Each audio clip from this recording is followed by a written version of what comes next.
Leadership challenge নামক একটা বই ওয়ার্ল্ডে খুবই পপুলার হয়েছে এবং এই বইটা একটা রিসার্চকৃত বই।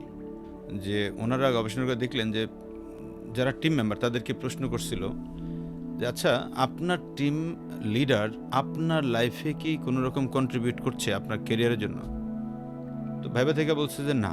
এরকম নায়ের সংখ্যাটা প্রায় 50% লোক। বাকি 30% লোক পাওয়া গেছে বলে যে হ্যাঁ, কিছু একটা হয়তো বা করে, ওই রকম না। এরা বলে কি যে তাহলে কি করে এরা? বলে এরা হচ্ছে উপর থেকে যে মেসেজ আসে এই মেসেজ খালি আমাকে দিয়ে দেয়। অ্যাজ লাইক মেসেঞ্জার বা পিয়ন যে কাজ করে সেও সেম কাজটাই করে। মাত্র 20% তাদের বসদের সম্পর্কে বলেছে যে হ্যাঁ, উনি তো আমাকে একটু কাজ শেখায়, আমাকে একটু পড়ালেখা করায়, আমাকে একটু মাঝে মধ্যে অ্যাসাইনমেন্ট দেয়, আমি গ্রো করছি, আমাকে শেখায়, আমি তার কাছে শিখতে পারছি।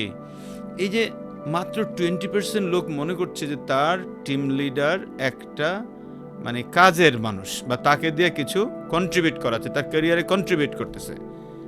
রেস্ট 80%, অলমোস্ট 80%কে তারা মনে করছে অ্যাজ এ মেসেঞ্জার।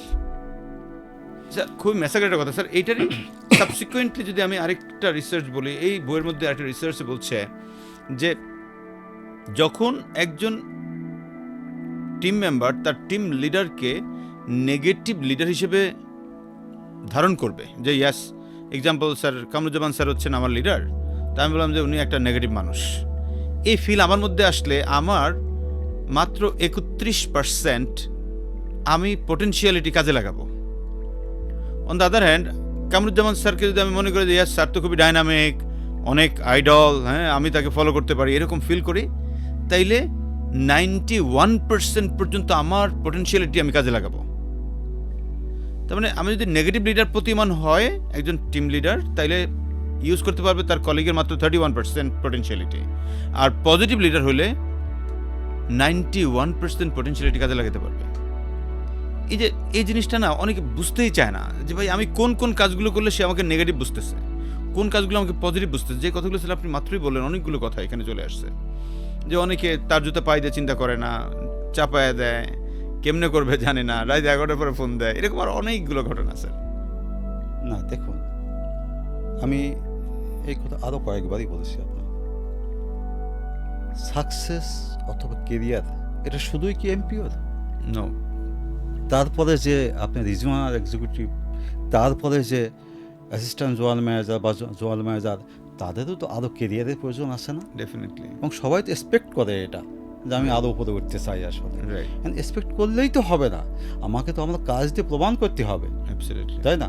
সেই জন্য আমরা বলছি আসলে একজন এমপিও মানে পায়ে দিয়ে তুমি চিন্তা করে দেখো, তুমি যখন এখানে আসছো আজকে, মানে তুমি জোনাল ম্যানেজার হয়েছো, তুমি তো এমপিও ছিলে, এমপিও থেকে তো তুমি এখানে আসছো, তো তোমার উপর কি তখন কি এই যারা সুপারভাইজার আজকে যারা আছে, হ্যাঁ, তোমার উপর কি, তোমার তো সুপারভাইজার ছিল একজন, তখন কি সে তোমাকে এইভাবে তোমার দিয়ে কাজ করিয়েছে? তাহলে তুমি কিছুই শিখতে পারোনি, তাহলে তুমি কী শেখাবা তোমার এখন? তোমার যে আমি যে মেসেজটা দিব, একজন এমপিও যদি মনে করে আমার সুপারভাইজার ভেরি নেগেটিভ পারসন, দেখুন আমরা তাহলে সেই টিম দিয়ে আসলে খুব ভালো কিছু আপনি আশা করতে পারেন। এই জন্য আমরা বলি যে আমার সিস্টেম যেটা আমি যেটা বলি, আমি একটা on job training. On job training মানে কি? অন জব ট্রেনিং হচ্ছে রিপোর্টিংয়ে আসবে 9টা থেকে 9:15টার মধ্যে, কোনো কারণে কোনো মিটলেট হতেই পারে, সেটা জ্যাম হতে পারে, বৃষ্টি হতে পারে, বিভিন্ন কারণে 9:15 হচ্ছে আমাদের স্ট্যান্ডার্ড টাইম ধরি। তারপর 1 ঘন্টা তুমি করো, চা খাও ফিল্ডে, গল্প, তুমি যেমন সুপারভাইজার থাকবে যে কদিন থাকো ওখানে, চা খাও, তুমি গল্প গুজব করো, তার ফ্যামিলির কথা জিজ্ঞেস করো, তোমার বাচ্চাটা কেমন আছে, হ্যাঁ, ও যে জ্বর আসছিল ঠিক হয়েছে কিনা এখন, কোনো তোমার সাহায্য লাগবে কিনা এখন, এবং তোমার একজন কলিগ অসুস্থ হয়ে তোমার আসতে পারেনি, তুমি চলে যাও সেখানে, 1 কেজি ফ্রুটস নিয়ে যাও ভাই, তুমি 1 কেজি ফ্রুটস নিয়ে তার বাসায় যাও, যে তাকে দেখে আসো, ইউ ডোন্ট ওয়ারি, তোমার যে অর্ডারটা বা তোমার এরিয়া কাভারেজটা আমরা দেখতেছি, তুমি রিল্যাক্স করো, বাসায় থাকো, হ্যাঁ, ভাবিকে বলে আসবো, তো তার দিকে টেক কেয়ার করবেন, কোনো ওষুধ লাগবে কি না বা কোনো কিছু যদি প্রয়োজন হয় আপনি ফোন দেবেন, নিঃসংকোচে আমাদেরকে ফোন দেবেন।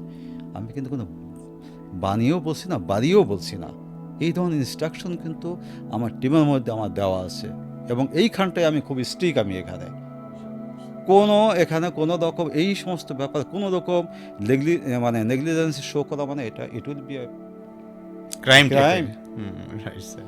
এবং আপনি দেখুন মানে কলিগের নলেজ পাওয়ানোর জন্য আরও যেটা করি উইকলি একটা সেশন করি কিন্তু আমরা রোল প্লে সেশন যেটাকে বলি আমরা রোল প্লে সেশন কিন্তু এটা রিজিওন ওয়াইজ কিন্তু আমাদের and this is a must mostly আমরা এটা থার্সডেতেই করে থাকি আর কি 1 ঘন্টা বা 2 ঘন্টা অর্থাৎ এটা রিফ্রেশার্স কোর্স মানে যেটা প্রোডাক্ট নলেজকে একটু শার্প করার জন্য আর কি যেটা করে থাকি হয়তো 1 সপ্তাহে হয়তো 2টা প্রোডাক্ট আর 1 সপ্তাহে role play session very much effective আমরা জিবিএস করা মানে বিভিন্ন আমাদের হাতে আছে অর্থাৎ কলিগ ডেভেলপমেন্ট এটা কিন্তু আমরা আমাদের চেয়ারম্যান স্যারের কাছ থেকে কিন্তু আমরা শিখেছি আসলে এটা তো কলিগ ডেভেলপমেন্ট যদি আপনার না হয় আপনি কোম্পানি ডেভেলপমেন্ট আপনি আশা করতে পারেন না আপনি স্যার, এটা কোম্পানি কিন্তু প্রাণ স্যার, কারা আসলে আমিও বুঝতেছি কোম্পানি লাইফ কারা Right, sir. ওই সমস্ত কলিগ যারা রোদে ভিজে বৃষ্টিতে ভিজে রোদে পড়ে শীতের মধ্যে প্রচণ্ড শীতের মধ্যে যারা কোম্পানিকে কন্ট্রিবিউট করছে এরাই হচ্ছে কোম্পানি প্রাণ এরাই কোম্পানিকে ডমিনেট করছে এরাই কোম্পানিকে বাঁচিয়ে রেখেছে এই ফিলিংসটা যদি আমার মধ্যে না আসে আই এম নট লিডার